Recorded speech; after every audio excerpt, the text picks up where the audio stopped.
இங்கே வருங்க. நேற்று பெரியார் பஸ் ஸ்டாண்டில் பெரிய பிரச்சனை ஆகிப்போச்சுங்க. பிள்ளைய பூரா பொம்பளைய பூரா பொம்பளையில இருக்கட்டும், சின்ன பிள்ளைகளாக இருக்கட்டும், பூரா குடும்ப கஷ்டத்துக்காக வேலைக்கு போகுதுங்க. வேலைக்கு போயிட்டு 9 மணிக்கு மேலே தான் கடையை மூடுறாங்க, ஜவுளி கடையில் மற்ற கடையிலையுமே. அப்படி வேலையை பார்த்துட்டு பஸ் ஸ்டாண்டுக்காக பஸ்ஸில் காத்துக்கிட்டு இருந்தா இந்த ஆம்பளையை வெட்டியே திட்டுறாங்க பாருங்க. சும்மா உடல் சுகத்துக்காக அலையிறேன் பாருங்க. அவங்கெல்லாம் என்ன வார்த்தை சொல்லி திட்டுறதுன்னு எனக்கு தெரியலைங்க. ரொம்ப மீடியாவாக இருக்குன்னு பார்க்குறேன். அந்த மாதிரி மோசமானவங்க அதில் சுற்றிக்கிட்டு பாவம் ஒரு பிள்ளை, அந்த பிள்ளை எதுலையோ ஜவுளிக்கல்ல வேலை பார்க்குறான். என் பின்னாடியே வந்து சுற்றி தின்னுடுச்சு. என்ன பாப்பா அப்படின்னு.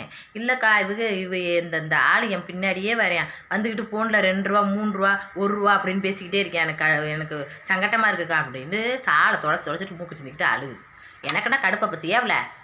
இப்போ உள்ள காலத்துக்கெல்லாம் இப்படியா பயந்துக்கிட்டு ஓடியாருது. செருப்பு கலட்டி சட்டார்னு அரைச்சிடணும் பேசாண்டுரு அப்படின்னு நேரம் இருந்தால் போன பிடிவில போனப்படி நான் அவனுக்கு வெளுக்கிறது வீடியோ எடு அப்படின்ட்டு போய் நேரம் போய் பல்லாறு மூஞ்சில் அரை விட்ட மருங்க. நல்லா எத்தத்தண்டி எருமாட்டு பைய அடிச்சு அடியில் என்னையை திருப்பிக்கிட்டு முடிய பிடிச்சி ஒரே கொத்தோடு பிடிச்சிட்டே எருமாட்டு பைய. அதுக்கப்புறம் என்ன அவன்கிட்ட வெடி எடுக்கவே முடியல கையை. அட பாவி பயலை எம்பிட்டு ஒரு ஸ்ட்ரென்த்தாக இருக்கேன், வேணா என்ன பண்ணுறதுன்னு ஓங்கி விடும். அந்த குறப்பில் ஒரு குத்து.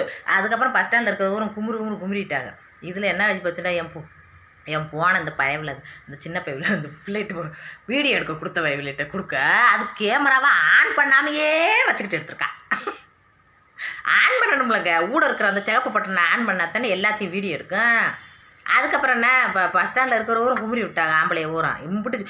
ஆனால் ரொம்ப முறைய மோசமுங்க. ரொம்ப நேரத்துக்கு அப்புறம் தாங்க ஒருத்தர் வந்து என்னைட்டு பொம்பளை வந்து அடிக்கிறேன் வந்து கேட்டாப்புல.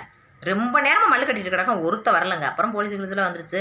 இந்த மாதிரி பயப்படக்கூடாது. அசிங்கமாக போயிடும், 4 பேர் நம்மளை பார்த்து அசிங்கமாக நினச்சிருவாங்க அப்படின்னு நினைக்கக்கூடாது. நேருக்கு நேராக போய் கேட்டுறணும். ஆனால் அடுத்தவங்களுக்கு ஒன்று நடக்குதுண்டா, நம்மளுக்கு என்ன நம்ம பிள்ளையா அப்படின்ட்டு ஓடியாராதீங்க. நான் மட்டும் ஆம்பளையாக இருந்தால் நிறைய எனக்கு ஆதங்கம் இருக்குங்க. ஆனால் பொம்பளையாக போயிட்டேன். பொம்பளையா போனாலும் விட முடியுமா? பொம்பளை கேட்டையா வேண்டும் வெளுத்து தள்ளிவிட்டேங்க. கேமராவில் வீடியோ எடுக்க முடியாமல் போச்சுன்னு நைட்டு பூரா ஒரே அழுகுங்க. அந்த பயவிலையே வேண்டி வச்சேன். ஏன் வயவில் ஒரு படித்த வயவிலைக்கு கேமரா ஆன் பண்ண தெரியல, நீங்கள் ஆன் பண்ணி கொடுத்தீங்கன்னு நினச்சேன். கண்டு கூட இருக்கிற பட்டனை ஆன் பண்ணா போயிடுச்சு. சரி விடுங்க.